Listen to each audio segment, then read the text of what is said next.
এরে নবীর উম্মতের দল, এরে যুবক, আমি আল্লাহ পাক তোমাকে বানাইছি, এই পৃথিবীর মধ্যে তোমাদেরকে আমি আল্লাহ পাঠাইছি রে যুবক, একমাত্র আমি বান্দার ইবাদত, আল্লাহর ইবাদত করার জন্য। মুসলমান সন্তান আজকে কোন দিকে দৌড়াইছ রে যুবক? একবার একটু খেয়াল করে তাকাইয়ে দেখো রে যুবক, এই পৃথিবীর মধ্যে আসার পর বান্দা তুমি কোন দিকে দৌড়াও? প্রত্যেকটা দিন বান্দা তোমার কানের মধ্যে 5 বার আজানের শব্দগুলা পৌঁছে, এরপরে বান্দা তুমি মসজিদের দিকে দৌড়াও না, গুনার দিকে বান্দা তুমি দৌড়াইছো, জাহান্নামের দিকে বান্দা তুমি দৌড়াইছো রে যুবক। অন্ধকার কবর কিনে গেছো, আমার হাতের দিকে, আমার পায়ের দিকে, আমার অঙ্গ পতঙ্গের দিকে তাকাইলে গুনাহ ছাড়া ভিন্ন কোনো পথ দেখি নাই। আমার হাত বলে গুনাহ করছো, আমার পা বলে গুনাহ করছো, আমার অঙ্গ পতঙ্গ বলে তুই গুনাহ করছো। কিন্তু বান্দা তুমি গুনাহ লইয়া যদি কবরে যাও, কবরটা কিন্তু বান্দা ভয়ঙ্কর আযাবের ঘর, বড় কুটির। এর যুবক ভাই, জাহান্নাম আগুনতে যদি বাঁচতে চাও, কবরের আযাবতে যদি বান্দা তুমি বাঁচতে চাও, আমল ছাড়া ভিন্ন কোনো পথ পাইবানের বান্দা। কবরটা তো দুনিয়ার মধ্যে বিশাল বড় ঘর নয়, কবর একমাত্র বান্দা ছোট্ট একটা মাটির ঘর। কবর হইল ছোট্ট একটা মাটির ঘর, ওই কবরে থাকতে হইবে আমার জীবন ভর। সাথী নাই রে, বাতি নাই রে, কইবরে কেমনি তাকব অন্ধকার ঘরে, কেমনি তাকব অন্ধকার ঘরে। এর মুসলমান ইমানদার আল্লাহর গোলাম, অন্ধকার কবরে কে নিয়ে যাইবার যুবক? অন্ধকার কবরটা তুই এমন একটা বিশাল ভয়ঙ্কর কবর। আল্লাহর রাসূল বলেন, আল কবরু রাউযাতুম মিন রিয়াদিল জান্নাহ আও হুফরাতুম মিন হুফারিন নার। কবর জানি কারো জন্য জাহান্নামের গর্ত, আবার কারো জন্য জানে জান্নাতের বাগান। তাদের জন্য জান্নাতের বাগান। আল্লাহ বলেন, ইন্নাল্লাযীনা আমানু ওয়া আমিলুস সালিহাত, যারা জিন্দেগীর মধ্যে নেক আমল করেছে, যারা জিন্দেগীর মধ্যে আমি নবীর সুন্নতের আদর্শ পালন করছে, আমি নবীকে ভালোবাসে, আল্লাহকে মুহাব্বত করছে রে যুবক, জিন্দেগীর মধ্যে আমল শুধু আমল, ওই বান্দার কবরটা বড় জান্নাতের বাগান। এর মুসলমান ইমানদার আল্লাহর গোলাম, আর কারা জাহান্নামে হবে, ফাউম্মুহু হাবিয়া। জিন্দেগীর মধ্যে যারা অন্যায় করেছো, অপরাধ করেছো, মালিককে চিনছো না, আমি নবীর আদর্শ বাংলা তোমার জিন্দেগীর মধ্যে ঢুকাইছো না, এ যুবক, ওই সমস্ত মানুষের জন্য বড় জাহান্নাম। এই জাহান্নামের আগুন আমরা কেমনে সহ্য করব? আল্লাহ বলেন, ওয়া খুলিকাল ইনসানু দাঈফা, মানুষকে বড় আমি আল্লাহ পাক দুর্বল করে বানাইছি। আল্লাহ বলেন, ওই দুর্বল মানুষ কিন্তু আবার জাহান্নামে যাবে। আল্লাহ তাআলার দরবারে কি জবাব দিবা? এর নবীর উম্মতের দল, জাহান্নামের আগুনটা বান্দা দুই চোখে দেখার পর চোখের পানি পালাইয়া শুধু কান্নার আওয়াজ। বলবেন আল্লাহ তুমি বড় দুর্বল করে বানাইছো, আবার তুমি জাহান্নামে দিবা। ও আসমান জমিনের মালিক, আমাদের প্রতি কি একটু মায়া লাগে না রে আল্লাহ? আল্লাহ তাআলা তখন ডেকে বলেন বান্দা, ওই দুনিয়ার মধ্যে 60 থেকে 70 80 বছর জিন্দেগির হায়াত আমি আল্লাহ পাক তোমাকে দিয়েছি। ওই জিন্দেগির মধ্যে আমি আল্লাহ কি বান্দা তুমি ভুলে গিয়েছো? আমি আল্লাহকে তুমি ভুলে গিয়েছো, রাসূলকে তুমি ভুলে গিয়েছো। আরে মুসলমানের সন্তান, আজকে অন্ধকার কবর ভয়ঙ্কর দেখার পর যতই তুমি মালিকের দরবারে কাঁদো, আমি আল্লাহ একবার বান্দা তোমার কান্নার জবাব দিব না।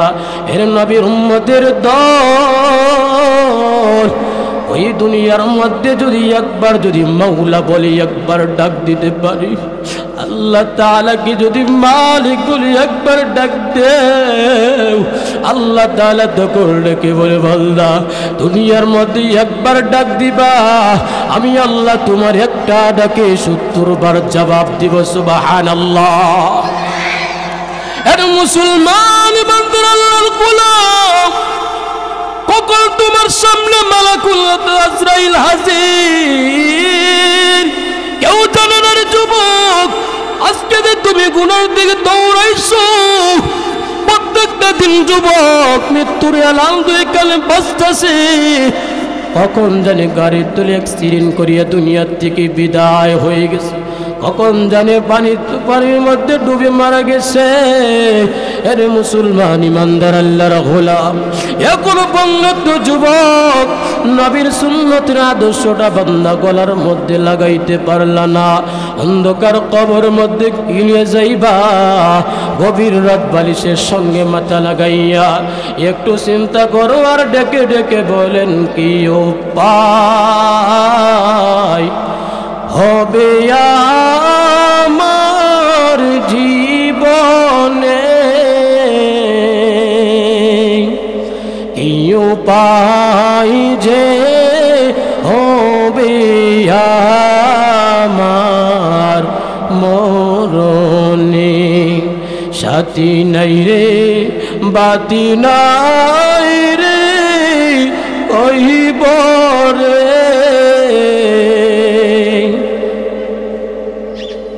এমনি তাকব অন্ধকার ঘরে, আদরক রিয়া মানুষ বানায়া,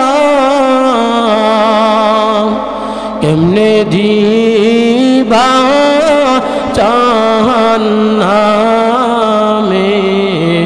পেলিয়া, সকলেরই দরজা হইতে ফিরিয়া, আপনার দয় রোজাই রইলাম দাঁড়ায়া, আপনি যদি মাফ না করেন আল্লাহ বান্দারে, বলেন আপনার বান্দা যাবে কার দ্বারে, বলেন আপনার বান্দা যাবে কার দ্বারে।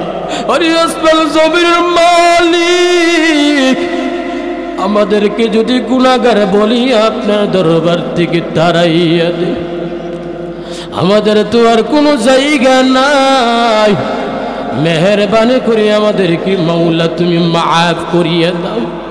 আল্লাহ তাআলার কাছে তুমি চোখের পানি পাড়াইয়া কাঁদো আর ডেকে ডেকে বলেন রে মাওলা, যতই গুনাহ করি অন্যায় করি তুমি না বলেছ লা তাকনাতু মির রাহমাতিল্লাহ, আল্লাহ তুমি না বলেছ তোমার দরবার থেকে নয় রাস্তা গো, আমার জীবনটার মধ্যে শুধু গুনাহ আর গুনাহ, আমি বড় দুর্বল, কেমনে জাহান্নামের আগুনটা সহ্য করতে পারবো।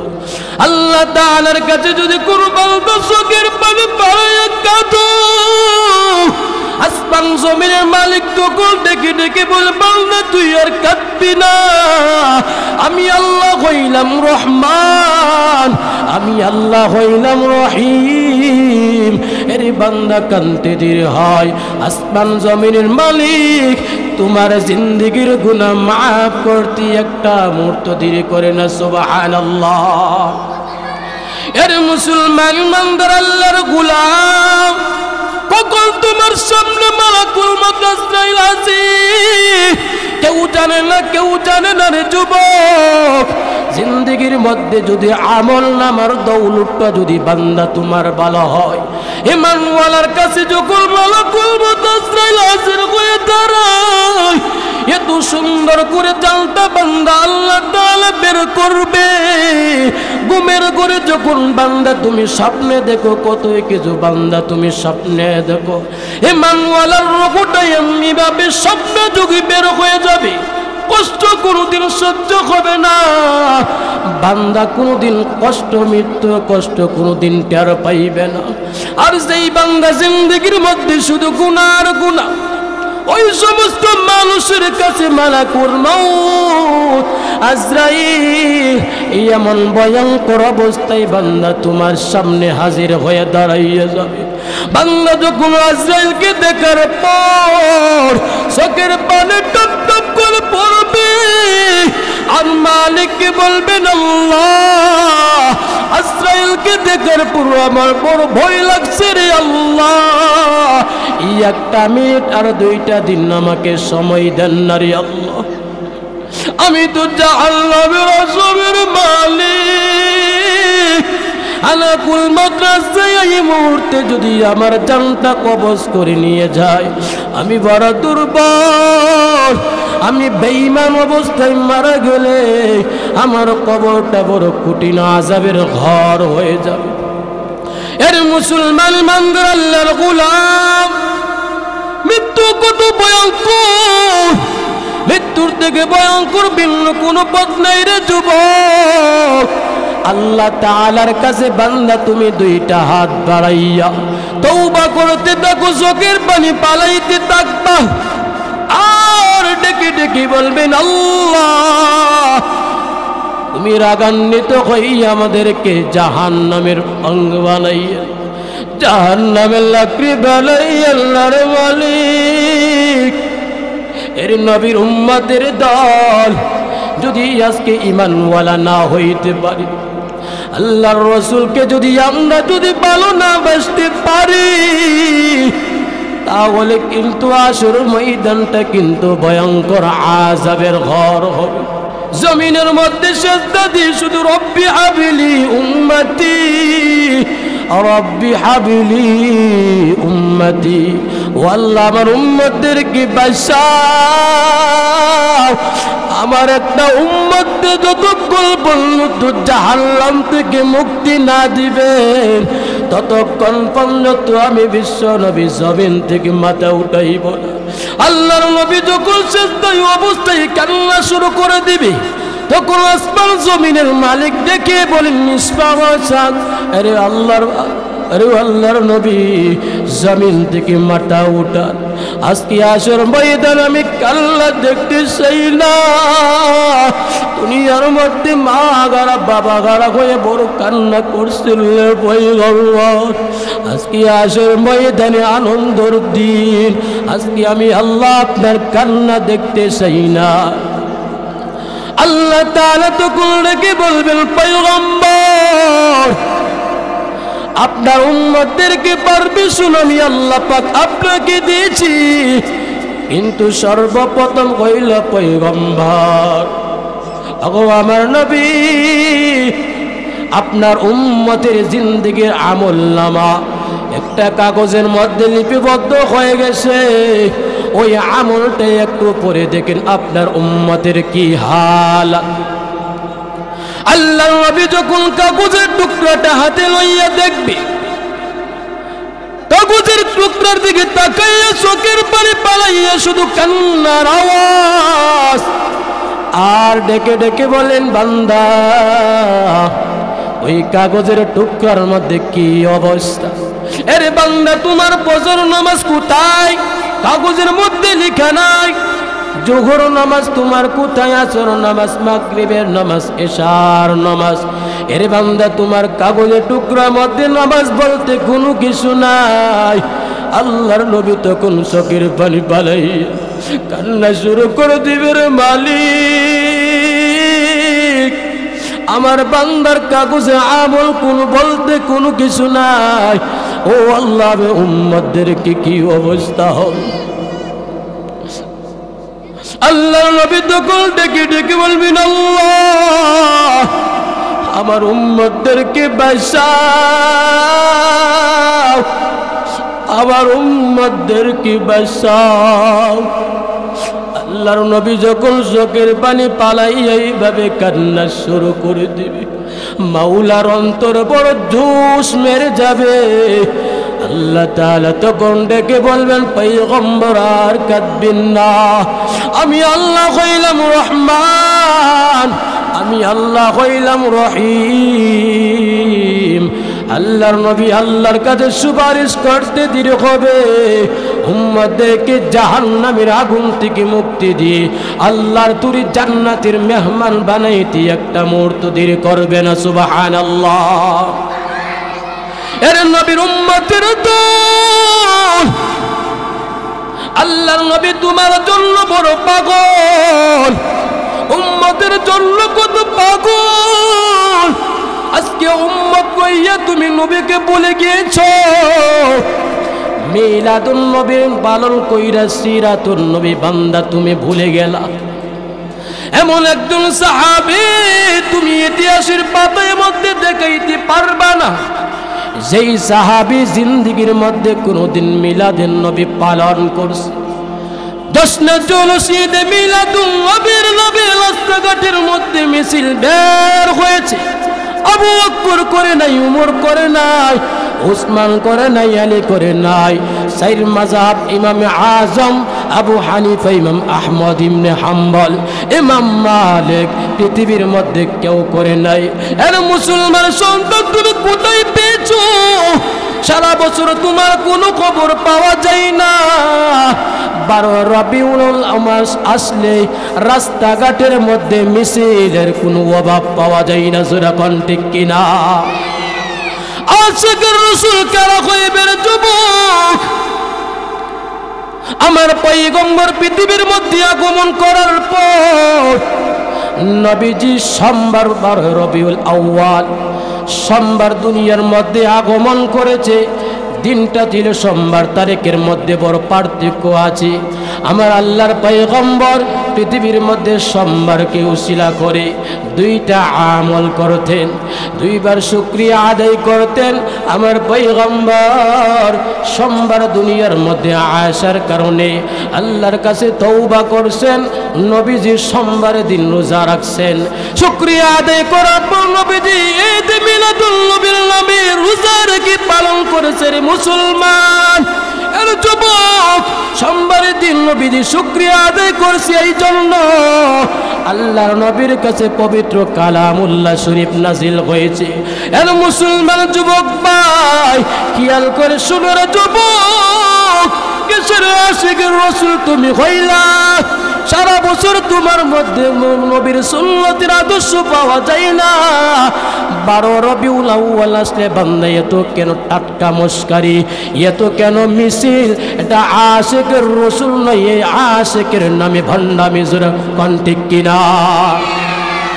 প্রকৃত আশিকের রাসূল হইল সাহাবায়ে কেরাম।